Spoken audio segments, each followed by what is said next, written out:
इधर जो जनता नाराज़ है, संगठन के बदलने से जनता की नाराज़गी नहीं ख़त्म होगी। जो महंगाई बढ़ी है, जो बेरोज़गारी बढ़ी है, जो सपने दिखाए थे, जो स्मार्ट सिटी बनाने का सपना दिखाया था, जो इंफ्रास्ट्रक्चर में सपना दिखाया था, इलाज को लेकर के बड़ी बड़ी बातें की गई थी। इलाज सस्ता होगा, दवाइयाँ सस्ती होंगी, नौकरी रोज़गार मिलेगा, शिक्षा में बेहतर होगा, शिक्षा सस्ती होगी।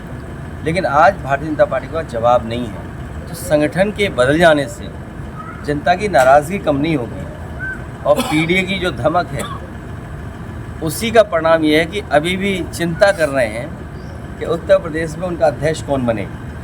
अध्यक्ष बनने से ज़्यादा उनके अंदर जो इंटरनल जो डिस्कशन होता है, बड़े बड़े बुद्धिजीवी, बड़े बड़े सलाहकार और बड़ी कंपनियां बैठती हैं। सुनने में आया है कि कई कंपनियां हायर की गई हैं जो विलेज स्तर पे सर्वे कर करके और जगह जगह लोगों से जानकारी हासिल कर करके जो सर्वे की टीमें वो उन्हें जानकारी देती हैं। तो केवल अध्यक्ष बनाना नहीं है, वहाँ ओसीएम और डीसीएम को भी बदलने का मामला चल रहा है। ओसीएम को कहाँ पहुँचाएँ, डीसीएम को कौन सा पद दें, तभी उनका प्रदेश का अध्यक्ष तय हो पाएगा। सब डिप्टी सीएम है ब्रजेश पाठक, वो जेपीएनएचई को लेकर समाजवादी पार्टी में आरोप लगाने के बड़ा भ्रष्टाचार हुआ है। देखिए, वो कुछ नहीं जानते क्योंकि उन्हें अपने अस्पताल, मेडिकल कॉलेज, उनकी चिंता करनी चाहिए। और मैं आज आपसे कह रहा हूँ, रिकॉर्ड पे रख लेना आप बात, जितने भी मेडिकल कॉलेज हैं, किसी भी मेडिकल कॉलेज में जो मानक के हिसाब से प्रोफेसर्स होते हैं, असिस्टेंट प्रोफेसर्स होते हैं, टेक्नीशियंस होते हैं, वो किसी अस्पताल में नहीं है। और उसी का परिणाम ये है कि प्राइवेट अस्पताल तरक्की कर रहे हैं और प्राइवेट अस्पतालों में लोग भाग रहे हैं इलाज के लिए। आप केजीएम में चले जाएं, आप लोहिया इंस्टीट्यूट में चले जाएं, आप पीजीआई में चले जाएं, बड़े पैमाने पर भीड़ है। और दूर ना जाएं आप, बगल में कैंसर इंस्टीट्यूट है। जिस डॉक्टर ने मुझे केवल दिखा दिया, हम लोगों को सच्चाई बता दी, उस डॉक्टर को शुक्ला थे कि वाजपेयी थे, मुझे याद नहीं है, उनको हटा दिया ट्रांसफर पोस्टिंग से। कैंसर इंस्टीट्यूट बगल में है, कैंसर का इलाज नहीं हो रहा है। उनके अपने नेता जो बीजेपी का जिस समय बनना था और जिस समय पहले अध्यक्ष चुने गए, पहले प्रधानमंत्री बने, उनके नाम पर यहाँ यूनिवर्सिटी बनी है। मेडिकल कॉलेज बनाने का काम था, यूनिवर्सिटी बनाने।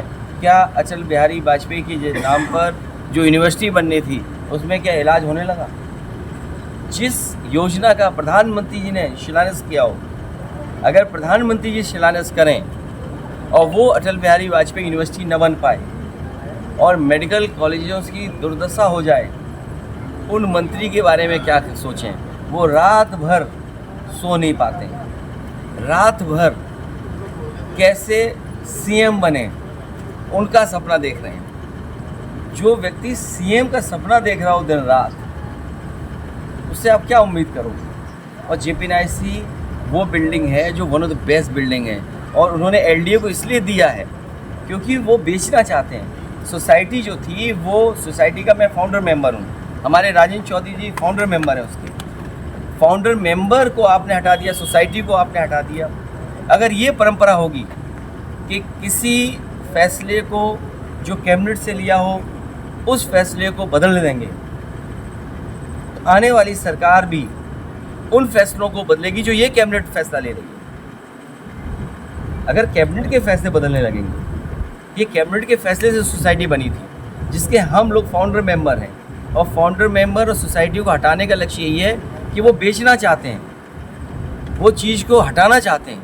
आज आप सोचिए, हम खड़े हैं, आम का मेला कहाँ लगाया, आम महोत्सव कहाँ बन रहा है? अवध शिल्पग्राम किसने बनाया? समाजवादी सरकार में बना। वहाँ पटिया लगी है जहाँ हमारा उद्घाटन है, कहो तो हम चले शिल्पग्राम में, आम का वही देखें पटिया जा करके। जहाँ हम खड़े हैं, ऊंची बिल्डिंगें दिख रही हैं, ये किसने बनाया? ये नेताजी का बनाया हुआ है, समाजवादी पार्टी का बनाया हुआ है। 3000 एकड़ का लाइसेंस नेताजी ने दिया था और 3000 एकड़ का लाइसेंस समाजवादी पार्टी पिछली सरकार में मिला। ये जो इंफ्रास्ट्रक्चर और अच्छा होना था और सुविधाएं मिलनी थी, इन्होंने इतना दबाव बनाया अपने लोगों को खुश करने के लिए, इतना भ्रष्टाचार किया कि हर चीज़ महंगी हो गई। सोचो, जो सस्ता मकान मिलना था वो महंगा हो गया। जो सुविधाएं गांव में जो बसी हुई बीच में जो मिलनी थी वो नहीं मिल पा रही है। तो इन्होंने भ्रष्टाचार बढ़ाया, महंगाई बढ़ाई, बेरोजगारी बढ़ाई, अस्पतालों की दुर्दशा कर दी इन्होंने। इसीलिए संगठन बदलने से कुछ नहीं होने वाला है। जो दिन रात सपने देख रहे हैं मुख्यमंत्री बनने का, कोई दवा ऐसी लाएं अस्पताल से, किसी डॉक्टर से लें कोई दवा कि वो जल्दी बन जाए मुख्यमंत्री। हम तो ये कहना चाहेंगे। सर, कांवड़ रोड पे नया फूड सेफ्टी ऐप जो है वो लॉन्च करके बारकोड लगाया जा रहा है, इसको कैसे देख रहे हो और नाम और लाइसेंस लगाना अनिवार्य बताइए। QR code, bar code, technology का इस्तेमाल करना, ऐप को इस्तेमाल करना, AI का इस्तेमाल करना, CCTV का इस्तेमाल करना। हाँ, ये बात कह दूँ, बीजेपी के लोग CCTV से बहुत घबराते हैं, हर बार उनकी चोरी पकड़ी जाती है। इसलिए ये जो टेक्नोलॉजी नहीं इस्तेमाल करनी थी, जिस तरह ये कॉरिडोर बनाने का प्रचार कर रहे थे, जो हमारे कांवड़िया हैं जो आस्था के साथ एक परंपरा को निभाते हैं, कम से कम इनको वो इंफ्रास्ट्रक्चर बना के देना चाहिए था जो सुविधा मिलती, और जो सुविधा मिलनी चाहिए वो क्यों नहीं दे पा रहे हैं लोग। अगर 9 साल में इन्होंने कोई अच्छा कॉरिडोर कांवड़ियों के लिए बनाया होता, जो सुरक्षित होता, जो हमारे वैदिक परंपराओं के तहत होता, खाना पीना उसी हिसाब से मिलता जो हमारी वैदिक परंपराओं में है। अगर ये वैदिक परंपराओं से जुड़ा हुआ हमारा अगर आयोजन है या आस्था का एक परिक्रमा या हम उसको यात्रा पे निकलते हैं, तो इनकी जिम्मेदारी थी कि वैदिक परंपराओं को मानते हुए कोई ऐसा कॉरिडोर बनाते जिसमें कांवड़ियों को आराम करने का, उनके खाने पीने का, उनके स्वास्थ्य को लेकर के चिंता करते।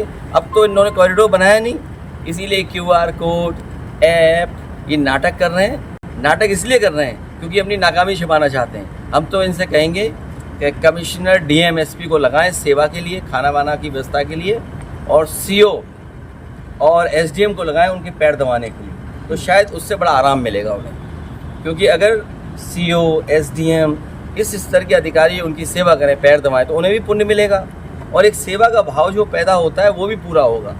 यही है हमारी वैदिक परंपरा, यही हमारा आस्था है। तो मैं उम्मीद करता हूँ कि मुख्यमंत्री जी QR कोड तो बना ही रहे हैं, इसके साथ साथ ये भी एक जियो जारी कर दें कि DM SP खाना स्वास्थ्य सेवाएं देखेंगे और CO और SDM उनके पैर दबा के सेवा करेंगे। सरकार में कैबिनेट मंत्री हैं आशीष पटेल, वो सरकार पे ही अपने आरोप लगा रहे हैं और कह रहे हैं कि सूचना विभाग से ये हमारे खिलाफ ये सूचनाएं दी जा रही हैं और षड्यंत्र रचा जा रहा है मेरे खिलाफ। हालांकि 1700 करोड़ कम बताया उन्होंने।